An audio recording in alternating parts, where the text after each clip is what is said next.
لے کر آتا نا آپ پوچھتے کھانا کھانے سے پہلے یہ کھانا حلال ہے یا حرام ہے؟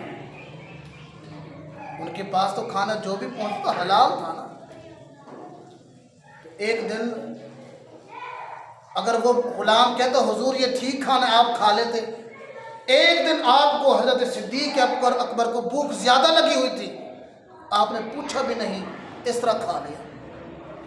غلام نے عرض کی حضور آپ جب آپ کے سامنے کھانا آتا آپ روزانہ پوچھتے، آج آپ نے پوچھا بھی نہیں۔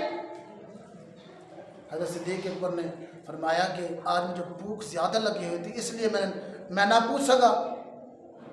پھر آپ نے فرمایا چلو بتا تو صحیح ہے کھانا کہاں سے آیا ہے؟ اس غلام نے کہا کہ حضور میں زمانہ جاہلیت کے اندر کہیں جا رہا تھا، ایک علاقے میں جا کر میں نے منتر کیا تھا، ان لوگوں کو فائدہ پہنچ گیا ہے، انہیں وعدہ کیا تھا کہ ہم آپ کی خدمت کریں گے، وہ خدمت کے طور پر کھانا لائے ہیں حضور، یہی کھانا جو منتر کر کے آیا تھا میں آج وہی کھانا آپ کے پیش کیا ہے۔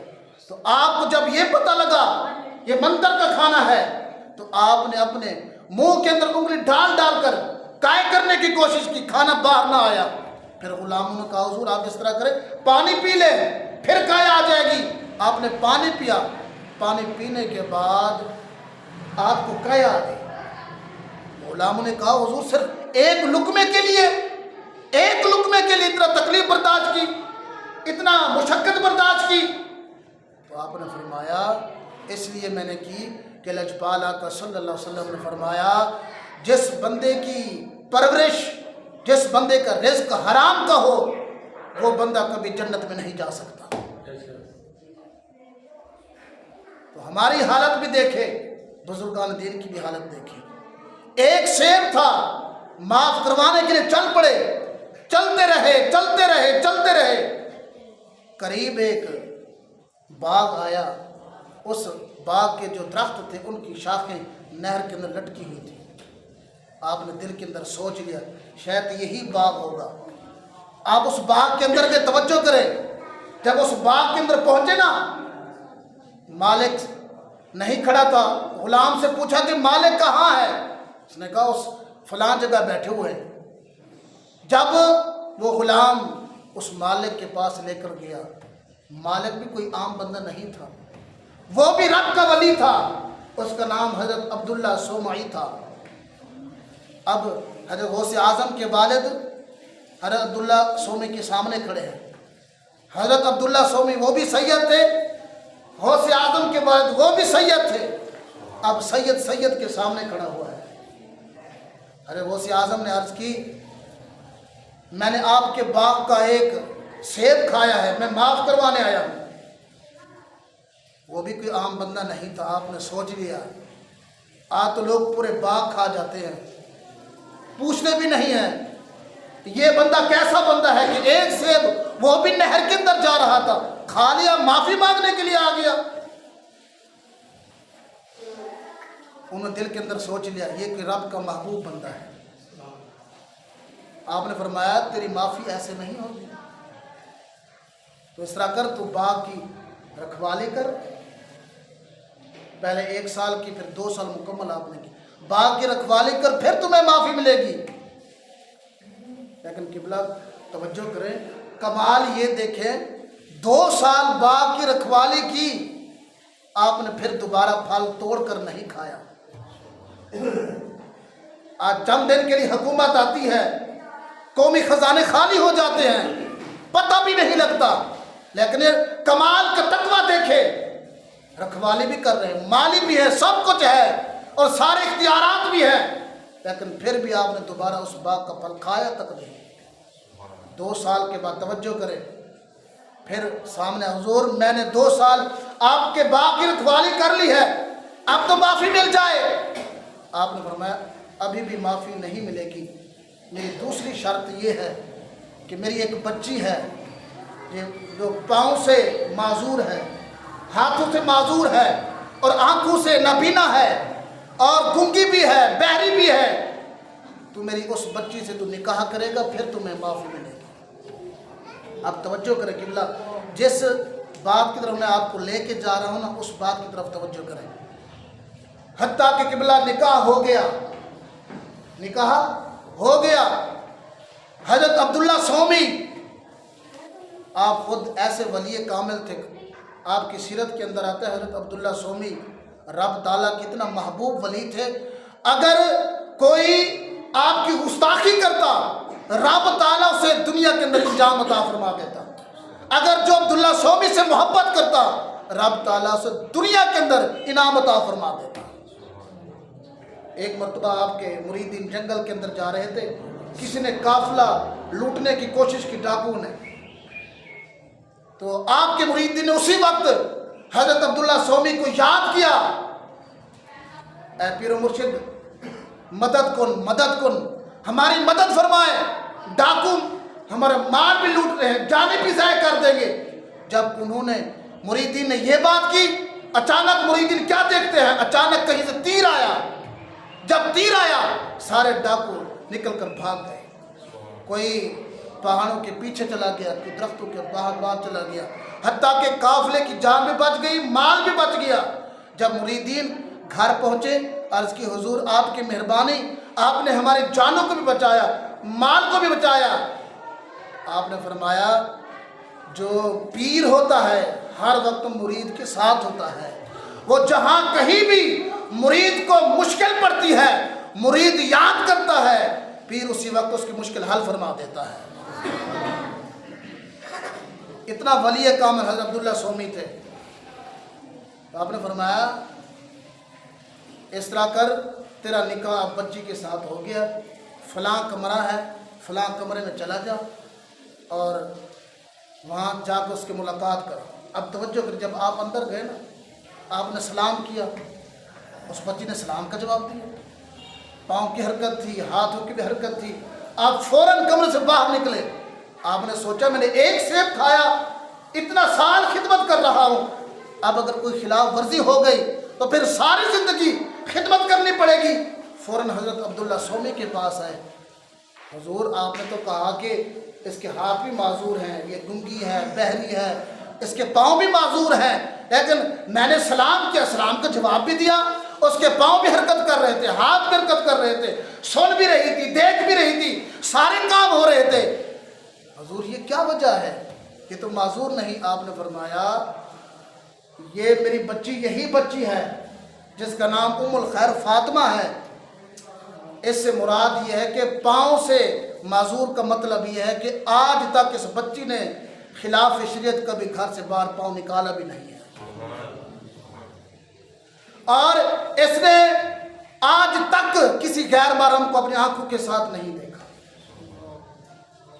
میں جا یہی تیری گھر والی ہے، میں نے تمہیں سے بھی معاف کر دیا ہے اور اپنی بیٹی تیرے نکاح کے اندر ادا بھی کر دی ہے۔ اب توجہ کرے قبلہ، جس بات کی طرف میں آپ کو لے کے آنا چاہنا تھا، باپ کا تقویٰ دیکھیں، باپ کا تقویٰ دیکھیں، ایک سیب کی خاطر کتنا تکلیفیں برداشت کی، اور ماں کا تقویٰ دیکھیں کہ ماں کتنا نیک پارسا اور رب تعالیٰ کی محبوب تھی۔ حضرت غوث اعظم رضی اللہ تعالیٰ عنہ کے والد کا نام حضرت ابو صالح موسیٰ دوست جنگی تھا، اور آپ کی والدہ کا نام ام الخیر حضرت فاطمہ تھا۔ حضرت فاطمہ ام الخیر کا شجرہ نسب، توجہ کریں، حضرت عبداللہ سومی سے گزرتا ہوا حضرت امام حسین تک جا کے ملتا ہے، اور حضرت ابو صالح موسیٰ دوست جنگی کا آپ کا شجرہ نسب چلتا چلتا حضرت امام حسن تک جا کے ملتا ہے۔ اب توجہ کریں، حضرت امام حسن امام حسین کس کے بیٹے ہیں؟ آپ کے والدین کا حضرت علی کرم اللہ وجہ الکریم اور حضرت فاطمہ الزہرا رضی اللہ تعالیٰ۔ اب حضرت علی کرم اللہ وجہ الکریم کے پاس ولایت کا فیض بھی تھا اور نبوت کا فیض بھی تھا۔ وہ حضرت علی جس کے بارے میں مصطفیٰ صلی اللہ علیہ وسلم نے فرمایا انت اخی فی الدنیا والآخرہ، فرمایا کہ اے میرے پیارے صحابہ، یہ جو حضرت علی ہے یہ دنیا کے اندر بھی میرے بھائی ہیں اور آخرت کے اندر بھی میرے بھائی ہیں۔ لحم و کلامی، جسم کا جسمی، فرمایا اس کا جسم محمد کا جسم ہے، اس کا خون محمد کا خون ہے، جو علی کا دشمن ہے وہ نبی کا دشمن ہے، اور جو علی سے پیار کرے گا وہ مصطفیٰ سے پیار کرے گا۔ اور حضرت فاطمہ الزہرا کے بارے کیا فرمایا؟ فرمایا الفاطمہ تو بیضۃ منی، فاطمہ میرے جسم کا ٹکڑا ہے، فاطمہ میرے جسم کا ٹکڑا ہے۔ اور حضور نے فرمایا جو فاطمہ سے بغض رکھے گا وہ آمنہ کے لال سے بغض رکھے گا، اور جو فاطمہ سے محبت کرے گا وہ آمنہ کے لال سے محبت کرے گا، اور جو مصطفیٰ سے محبت کرے گا وہ خود خدا سے محبت کرے گا۔ اب توجہ کریں، حضرت امام حسن کون ہیں؟ وہ ہیں کہ جن کے باپ کا نام علی ہے اور ماں کا نام حضرت فاطمہ الزہرا ہے۔ حضرت امام حسین وہ ہیں جن کے باپ کا نام حضرت علی ہے اور ماں کا نام فاطمہ الزہرا ہے۔ اب توجہ، حضرت علی کے پاس ولایت کا فیض بھی تھا، نبوت کا فیض بھی تھا۔ حضرت فاطمہ الزہرا کے بعد ولایت کا فیض، کیونکہ آپ حضرت علی کے گھر والے تھے، ولایت کا فیض بھی تھا اور نبوت کا فیض بھی تھا۔ جب یہ دونوں ملے اللہ نے دو شہزادے عطا کیے، ایک کا نام حسن تھا، دوسرے کا نام حسین تھا۔ اب حضرت امام حسن کا فیض چلا، غوث اعظم کے والد تک پہنچا، اور حضرت امام حسین کا فیض چلا، غوث اعظم کی والدہ تک پہنچا، کہ حضرت غوث اعظم کی والدہ کے پاس ولایت کا فیض بھی تھا، نبوت کا فیض بھی تھا، اور آپ کے والد کے پاس ولایت کا فیض بھی تھا اور نبوت کا فیض بھی تھا۔ جب یہ دونوں کا آپس میں ملاپ ہوا تو اللہ تبارک و تعالیٰ نے آپ کو بیٹا عطا کیا جس کا نام عبد القادر جیلانی تھا۔ وہ عبد القادر جیلانی جس کے بارے حضرت جنید بغدادی رحمۃ اللہ علیہ فرماتے ہیں، اور یاد رکھیں حضرت جنید بغدادی کوئی عام ولی نہیں، آپ تھے مرید حضرت سری سکتی رحمۃ اللہ علیہ۔ کس کے؟ آپ سری سکتی رحمۃ اللہ علیہ کے مرید تھے۔ تو کسی نے حضرت سری سکتی سے پوچھا حضور کوئی ایسا مرید بھی ہوتا ہے جس کا کمال اپنے پیر سے بھی بڑھ جائے؟ کوئی ایسا مرید بھی ہوتا ہے جس کا کمال اپنے پیر سے بڑھ جائے؟ آپ نے فرمایا ہاں، اگر تو دیکھنا چاہتا تو حضرت جنید بغدادی کو دیکھ لے۔ فرمایا اللہ نے اس کا فیض اپنے پیر سے بھی زیادہ عطا فرما دیا۔ وہ جنید بغدادی ایک دن آپ نے مراقبہ کیا، مراقبہ کرنے کے بعد آپ نے سر اٹھایا۔ مریدی نے کہا حضور کیا وجہ ہے؟ آپ نے مراقبہ کیا اور مراقبہ کر کے آپ نے سر اٹھایا اور ٹھنڈی سانس لی، اس کی کیا وجہ ہے؟ آپ نے فرمایا اس لیے کہ سن 470 ہجری کے اندر، سن 470 ہجری کے اندر ایک بچہ پیدا ہوگا جس کا نام عبد القادر جیلانی ہوگا، اور یہ اعلان کرے گا کہ میرا قدم ہر ولی کی گردن پر ہے۔ حضرت غوث اعظم رضی اللہ تعالیٰ عنہ، آپ ایسے ولی تھے، آپ کی بشارت خود اللہ تبارک و تعالیٰ آپ کے آنے سے پہلے عطا فرما دے۔ حضرت غوث اعظم کی کنیت تھی ابو محمد، کیا تھی؟ اور آپ کا نام تھا عبد القادر، کیا؟ اچھا بولو، سارے بولو۔ آپ کی کنیت کیا تھی؟ محمد۔ آپ کا نام کیا تھا؟ اور آپ کے کئی القاب تھے، ان میں سے دو مشہور ہیں، ایک ہے محی الدین اور دوسرا ہے غوث اعظم۔ محی الدین کیسے ہوا؟ توجہ کریں، حضرت غوث اعظم کے والد حضرت ابو صالح دوست محمد، آپ فرماتے ہیں کہ ایک رات میں خواب کے اندر کیا دیکھتا ہوں کہ میرے خواب کے اندر لجپال آقا صلی اللہ علیہ وسلم تشریف لائے۔ خواب کے اندر آ کے لجپال آقا صلی اللہ علیہ وسلم نے کیا فرمایا کہ ابو صالح ابشر کا والدہ ابن محبوبی و محبوب اللہ، فرمایا کہ اے ابو صالح ان قریب اللہ تبارک و تعالی تمہیں ایک بیٹا عطا فرمانے والا ہے، اور وہ بیٹا کوئی عام نہیں، وہ ابن محمد و محبوبی، فرمایا وہ بیٹا ایسا ہوگا، وہ میرا بیٹا بھی ہوگا، میرا محبوب بھی ہوگا۔ ارے کوئی عام مقام ہے غوث اعظم کا؟ ارے جس کو میرا نبی صلی اللہ علیہ وسلم کہے یہ میرا بیٹا ہے اور یہ میرا محبوب ہے، دیکھو ساری کائنات کہتے ہیں کہ آمنہ کلال میرا محبوب ہے، ہر کوئی یہ کہتا ہے کہ آمنہ کلال میرا محبوب ہے۔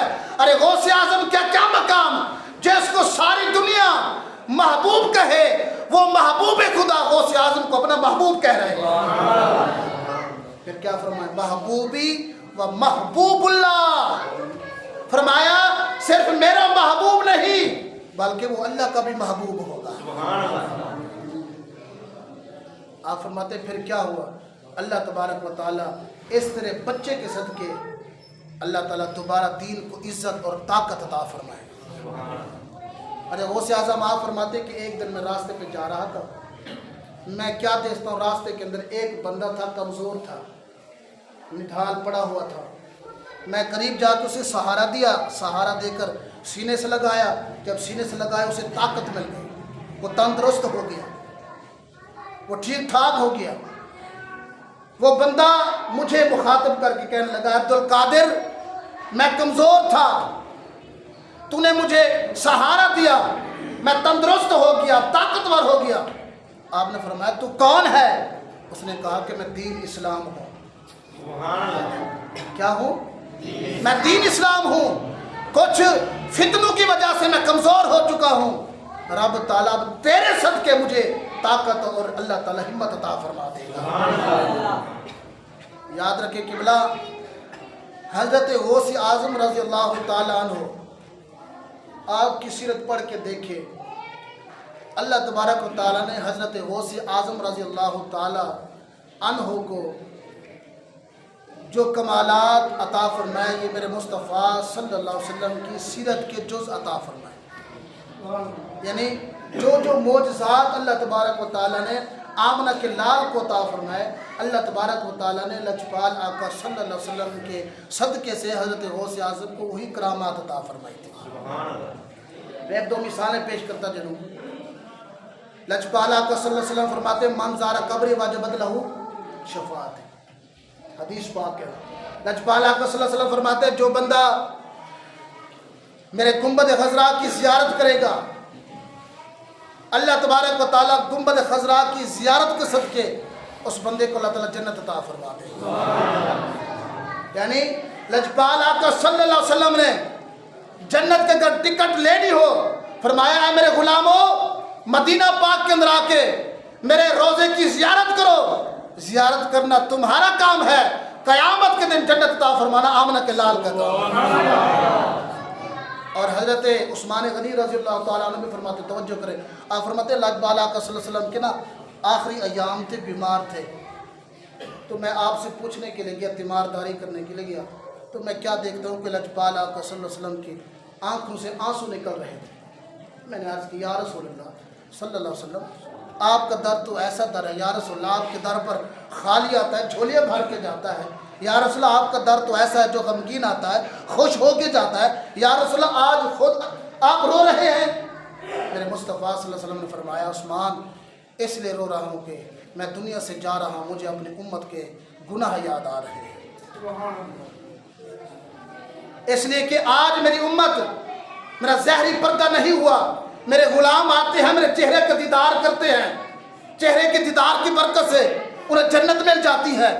جب میں دنیا سے ظاہری پردہ کر جاؤں گا میرے غلاموں کو کیا بنے گا؟ کیونکہ میری نبوت تو قیامت تک چلے گی اور میرے غلام قیامت کی دیواروں تک آئیں گے۔